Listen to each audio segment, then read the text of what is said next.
Pemirsa, total investasi luar negeri atau Foreign Direct Investment (FDI) Australia di Indonesia mencapai 545,2 miliar dolar AS pada 2023.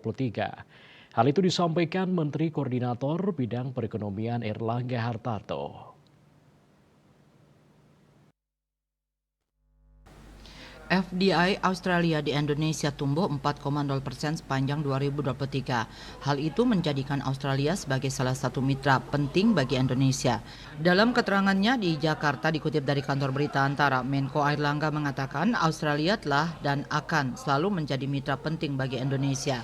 Pada tahun 2023, Foreign Direct Investment (FDI) Australia di Indonesia tumbuh sebesar 4,0% atau setara 545,2 miliar dolar Amerika Serikat dengan jumlah proyek yang terlibat meningkat signifikan yaitu 200,6%. Secara total Australia berada di peringkat 10 dari 168 negara yang berinvestasi di Indonesia dan kontribusinya mencakup 1,1% dari total FDI atau 50,268 miliar dolar Amerika Serikat pada tahun 2023. Dalam rangka kunjungan kerja ke Australia, Menko Airlangga bertemu dengan para pelaku usaha Indonesia dan Australia dalam dialog dan resepsi bisnis. Di hadapan pelaku usaha Indonesia dan Australia, Menko Airlangga juga menekankan kembali visi perekonomian Indonesia 2045 sebagai negara berpendapatan tinggi dalam 20 tahun ke depan. Menko Airlangga menjelaskan penguatan integrasi ekonomi lintas batas memainkan peran penting dalam strategi pertumbuhan.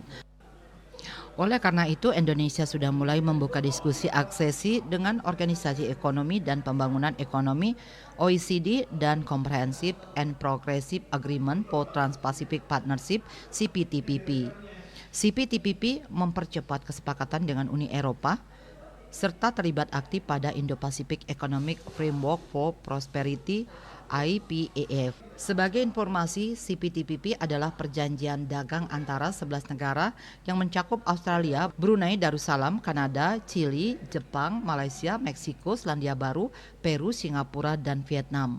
Instrumen-instrumen ini memberikan peta jalan yang komprehensif untuk meningkatkan investasi berkualitas dan pertumbuhan yang didorong oleh ekspor serta akan membuka kerjasama dan akses pasar ke blok-blok ekonomi besar. Pada kesempatan yang sama, Duta Besar Australia untuk Indonesia Penny Williams yang hadir dalam pertemuan mengatakan Indonesia dan Australia akan terus berkomitmen untuk meningkatkan hubungan bilateral dalam berbagai sektor. Dia juga akan memberikan dukungan dalam aksesi keanggotaan Indonesia pada OECD dan CPTPP serta akan bekerja sama dengan lembaga terkait sebagai tindak lanjut nota kesepahaman MOU Indonesia-Kamboja Electric Vehicle. Pada tahun ini, hubungan diplomatik Indonesia dan Australia memasuki usia 75 tahun dan kedua negara berkomitmen untuk meningkatkan hubungan bilateral pada berbagai sektor. Dalam pertemuan itu, Menko Airlangga juga mendorong agar terlaksana kolaborasi yang lebih kuat pada sektor-sektor penting khususnya dalam rantai nilai energi dan pertanian berkelanjutan, kendaraan listrik dan manufaktur, teknologi pendidikan, pemanfaatan potensi sumber daya maritim, termasuk pengembangan megaproyek Ibu Kota Negara (IKN). KMP Bali Pos melaporkan.